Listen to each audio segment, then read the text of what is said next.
vamos también a hablar con una voz autorizada. Él es un experto del trabajo y de la labor parlamentaria. Estamos hablando del que fuera oficial mayor del Congreso, el señor César Delgado Guembes. Señor Delgado Guembes, muy buenas noches, bienvenido. Buenas noches, Carlos. Muchísimas gracias por estar esta noche con nosotros. Solo el día de hoy ha habido muchas movidas dentro del Congreso en torno al caso de esta aparente red de prostitución. Pero yo quisiera empezar la entrevista queriendo saber su sentir. Usted es un hombre que conoce la labor parlamentaria, ha seguido también procesos en torno a este trabajo. ¿Qué sensación le deja lo que ahora se habla del Congreso de la República? Mira, Carlos, en principio estamos hablando de un suceso que resulta ser un síntoma de lo que vivimos como parte de nuestra vida política. No es un síntoma ajeno a la cultura de nuestro pueblo ni a la cultura de los agentes de intermediación por excelencia entre el Estado y la sociedad, que son los partidos políticos. El problema de la crisis en el Congreso no es sino un reflejo de la crisis de los valores de nuestra comunidad política. Vale decir, lo que nosotros estamos observando en los comportamientos y en las conductas del Congreso parecen ser un reflejo auténtico de lo que somos como sociedad. Los congresistas nos representan porque votamos por ellos, pero también nos representan porque ellos son como nosotros, en ausencia del filtro que debe tener un Estado a través de los partidos políticos cuando nos presentan el conjunto de candidatos entre los cuales el electorado puede elegir. Si los partidos políticos no cumplen con presentarnos un conjunto de candidatos debidamente capacitados para cumplir con el perfil representativo en el Congreso, esa acción de los partidos políticos, esa omisión, esa grave omisión de los partidos políticos, termina devolviéndonos desde el Estado ese reflejo al que hago referencia de nuestra propia sociedad. Lo que vemos en el Congreso es lo que somos como pueblo en ausencia del rol que deben cumplir los partidos políticos. Entonces, no es cuestión de que solo el Congreso esté en crisis. El Congreso está en crisis porque nuestro pueblo está en crisis y porque los partidos no cumplen con el papel que se espera que cumplan para evitar las brechas que actualmente tenemos entre las competencias de nuestro pueblo y las exigencias que tiene el Estado de contar con un perfil de puestos representativos a través de quienes elegimos para que nos representen en el Estado.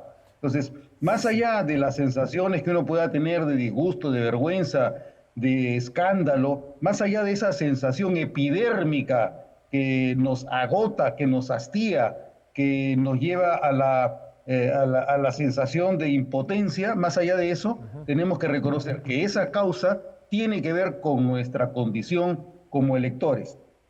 Y me remito a otro aspecto importantísimo. Si nosotros revisamos el comportamiento que tiene el electorado en las sucesivas elecciones, el resultado es aproximadamente el siguiente. Más o menos el 30% del electorado no vota. El 20% del electorado vota en blanco o vota nulo. Y hay otro aproximadamente 5 a 10% del electorado que concurre a votar, pero su voto no se refleja en las curules en el Congreso porque no se pasa la valla electoral. Entonces, ¿qué es lo que tenemos en el Congreso? Tenemos aproximadamente el 40 o 45% del electorado que tiene representación, pero aproximadamente un 60% de la población no tiene representación en el Congreso. Esa es nuestra realidad.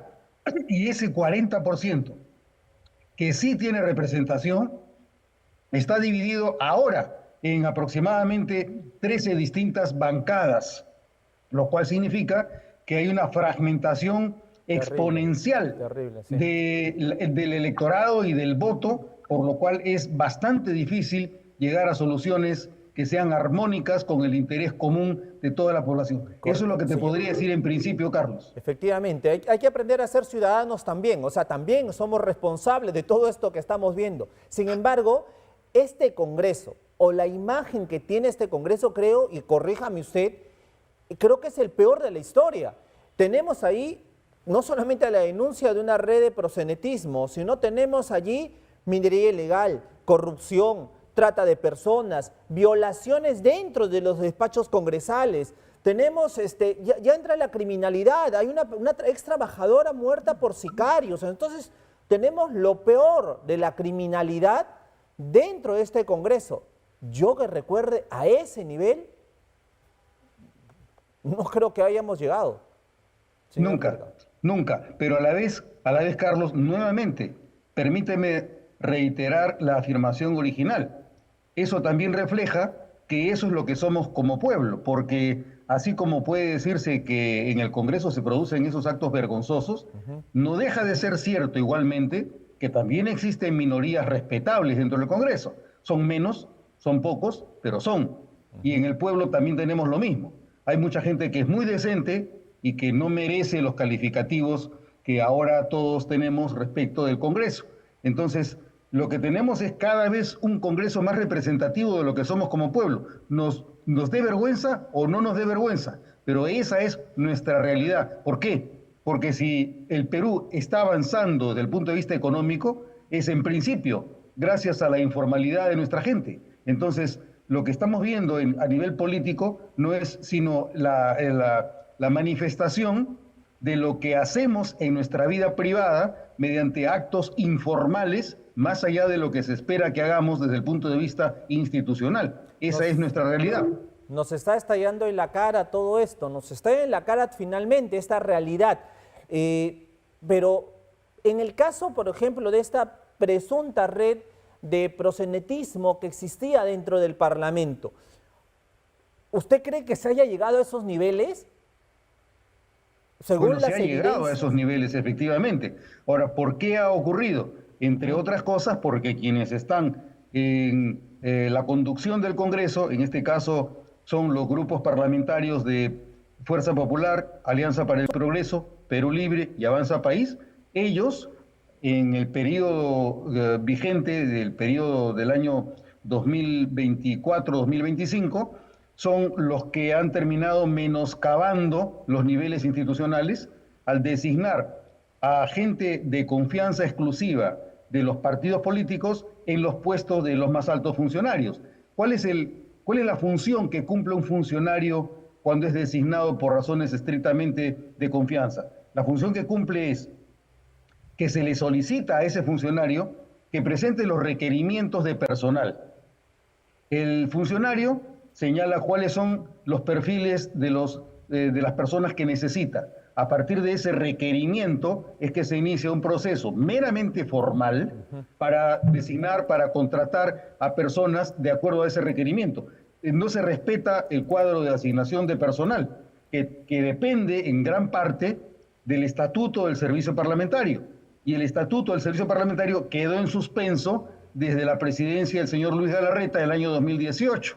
Entonces, si no tenemos un estatuto del cual se derivan todos los instrumentos de gestión, dentro de los cuales se encuentra el cuadro de asignación de personal, el organigrama, el reglamento de organización y funciones, el reglamento interno de trabajo, el manual de organización y funciones y hasta el propio presupuesto del Congreso.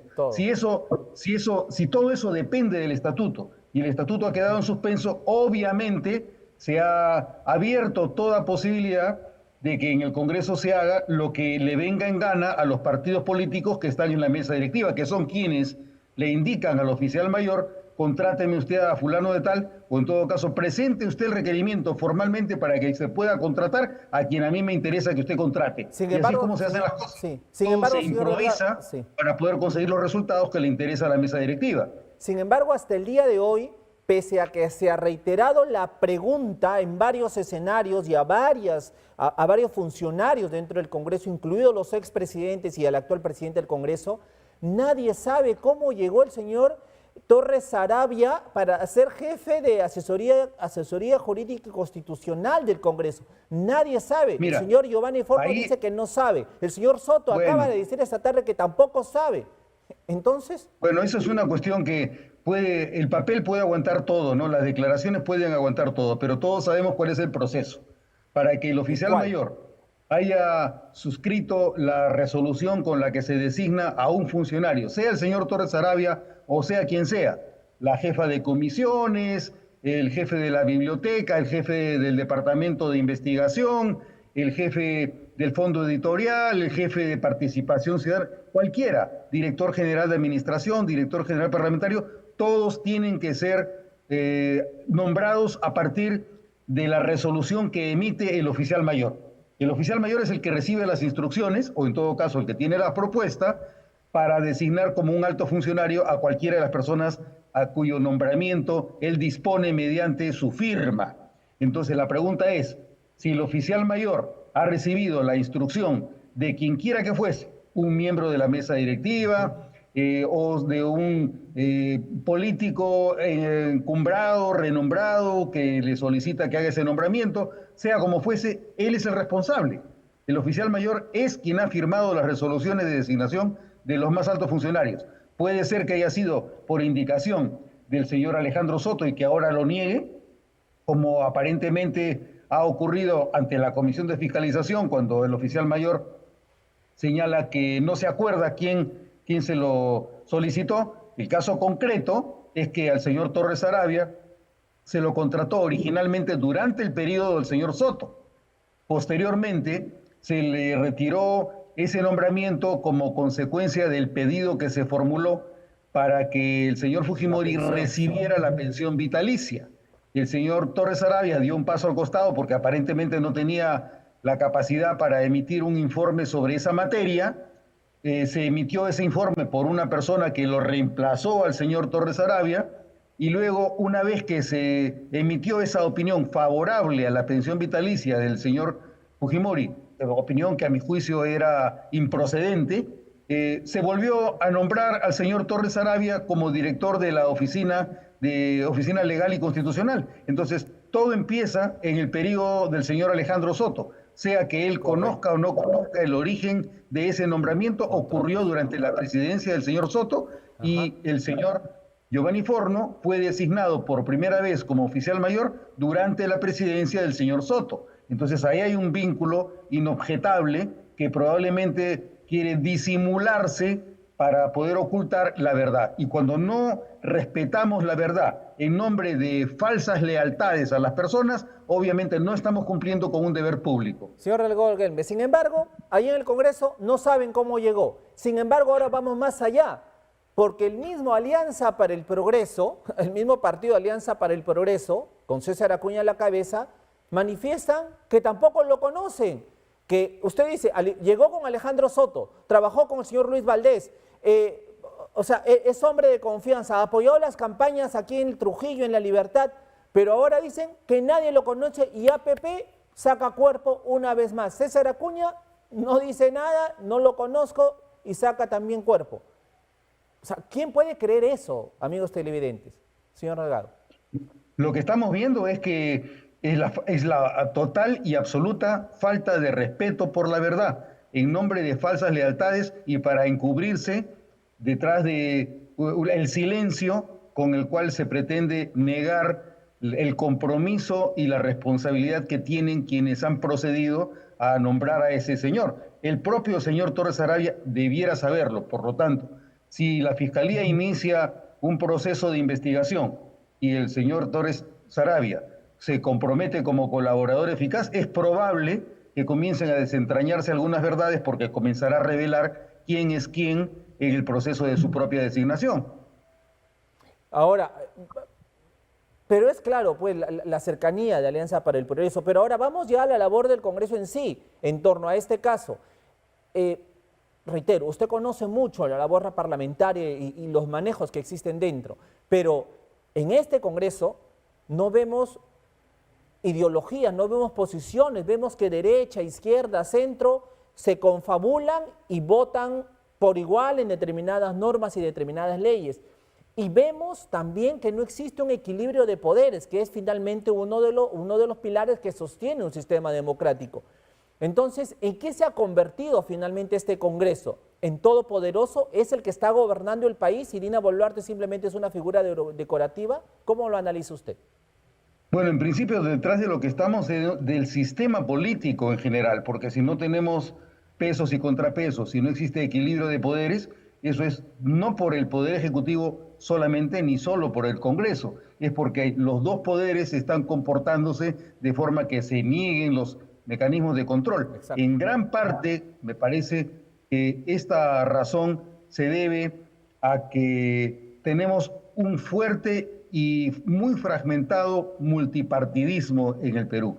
Es decir, si tenemos 13 bancadas y ninguna de esas bancadas tiene mayoría por sí misma, se necesita niveles de alianza entre los diferentes grupos de acuerdo a los intereses que estos grupos tengan en la diversidad de temas. No existen alianzas ideológicas, lo que existe son alianzas temáticas. Por un tema determinado, yo puedo juntar a Perú Libre con Fuerza Popular. Para otros temas necesitaré al Bloque Magisterial y Alianza para el Progreso, a Somos Perú, a Podemos, etcétera, etcétera. Lo que se va buscando constantemente son puntos fluctuantes de equilibrio entre las diversas minorías en el Congreso, dado que ningún partido tiene mayoría. Contrariamente a lo que ocurrió en el periodo 2016-2019, cuando sí teníamos una mayoría clara, que era la de Fuerza Popular, que llegó a tener 73 congresistas, con lo cual también se cometió un desequilibrio porque se reprochaba a Fuerza Popular el negar la capacidad de dirección y de conducción que debía tener el Poder Ejecutivo. Entonces, de lo que se trata finalmente es de personas que llegan al Congreso a través de una formación o a través de una ausencia de formación y de competencias. Las competencias de carácter cognitivo, las competencias de carácter ético y las competencias de carácter práctico. Si tú no tienes experiencia parlamentaria, muy poco es lo que vas a poder ayudar a resolver dentro del Estado, porque no sabes cómo debes proceder para solucionar un problema. Por ejemplo, un caso concreto.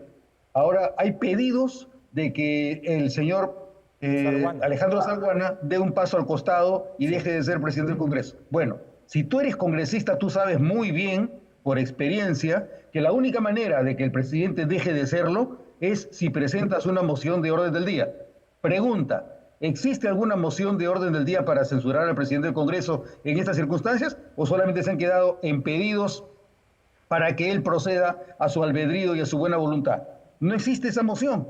Entonces, una de dos, o los congresistas están haciéndose de la vista gorda para parecer que están haciendo algo sin que hagan lo que efectivamente debieran hacer, o son ignorantes respecto a los procesos parlamentarios y no saben que deben presentar una moción de orden del día. Yo me inclino por lo primero, porque dudo que después de 3 años de experiencia no sepan que para deshacerse de un presidente se necesita una moción de censura contra la presidencia. Solo discursos. En todo caso está más fácil, o sea, es más fácil que el señor Salguana se quede como presidente del Congreso que el señor Juan Burgos, presidente de la Comisión de Fiscalización, sigue en el cargo, porque hay un pedido de censura que lo ha lanzado el mismo César Acuña el día de hoy, nuevamente, o sea, nuevamente ha dicho que ese señor no debe estar presidiendo en la Comisión de Fiscalización. Entonces es más fácil que él se vaya, que el señor Burgos se vaya. Bueno, el señor César Acuña puede pedir lo que quiera porque él no es miembro del Congreso. Él puede ser presidente y hasta dueño de Alianza para el Progreso, pero su solo pedido es insuficiente para poder cambiar al presidente de la Comisión de Fiscalización. ¿Cuál sería la razón por la cual tendría que prescindirse de la presidencia de ese señor? Mira, sinceramente, lo más importante ahora es que la Fiscalía intervenga de la manera más contundente o, de lo contrario, que los partidos políticos se armen de coraje y tomen las decisiones que tienen que tomar sin disimular más cobardías e insuficiencias que esto solo nos están llevando a deteriorar cada vez más la función política dentro del Perú. Para terminar, señor delegado, pero dentro del Congreso es justamente Alianza para el Progreso quien tiene el control. Tiene la presidencia del Congreso de la República, tiene las áreas más importantes dentro del Congreso. Entonces, debería el señor Salguana dar un paso al costado o ser censurado para que pueda de alguna manera realmente investigarse, porque es imposible llevar una investigación si es que APP tiene a uno de sus involucrados metidos en esta investigación y que ellos pues den todos los elementos de prueba suficientes para continuar la labor en el Ministerio Público. Mira, ahorita hay dos frentes. Uno, el de la presidencia del Congreso. Y el otro, según se ha solicitado a través de Renovación Popular y de Acción Popular, la remoción del oficial mayor, que es quien sabe quién designó al señor Torres Arabia y por lo tanto las responsabilidades inherentes a las decisiones que él ha tomado en la presunta red de proxenetismo en el Congreso. Entonces, solamente hay dos caminos que se pueden adoptar a nivel estrictamente parlamentario: la censura del presidente del Congreso, la designación de un nuevo presidente del Congreso con las mayorías que se obtenga o que se alcance, y luego, a partir de la nueva presidencia, la determinación de si debe mantenerse en el cargo el oficial mayor o no. Esa es la solución a los problemas desde el punto de vista parlamentario. Pero desde el punto de vista más amplio, que sería el correspondiente de la legalidad de los actos, tendría que intervenir con toda la fuerza del caso la Fiscalía, sin dejarse comprar por beneficios que puedan redituarle la acción de quienes están fuera del escenario típicamente parlamentario. Última interrogante, ¿qué se busca teniendo el control y colocando un montón de gente, porque se ha elevado el nivel de número de contrataciones en el Parlamento? ¿Cuál es el objetivo? No creo que sea de aquí al 2026. ¿Cuál es el objetivo? ¿Qué se pretende generando todos estos puestos como cancha dentro del Congreso? Mira, lo más importante es que estamos a las puertas del inicio nuevamente de un régimen bicameral.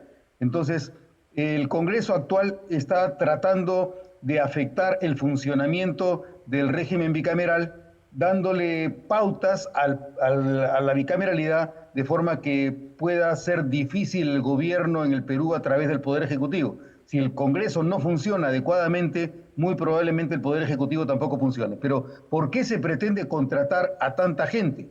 Porque se quiere torpedear la bicameralidad, dejando sembrados dentro de los puestos del servicio parlamentario a mucha gente que ha sido designada por razones de confianza. Entonces, finalmente lo que puedes llegar a tener tú son muchos soplones al interior del servicio parlamentario que van a funcionar como agentes de información para quienes están designándolos por un favor político.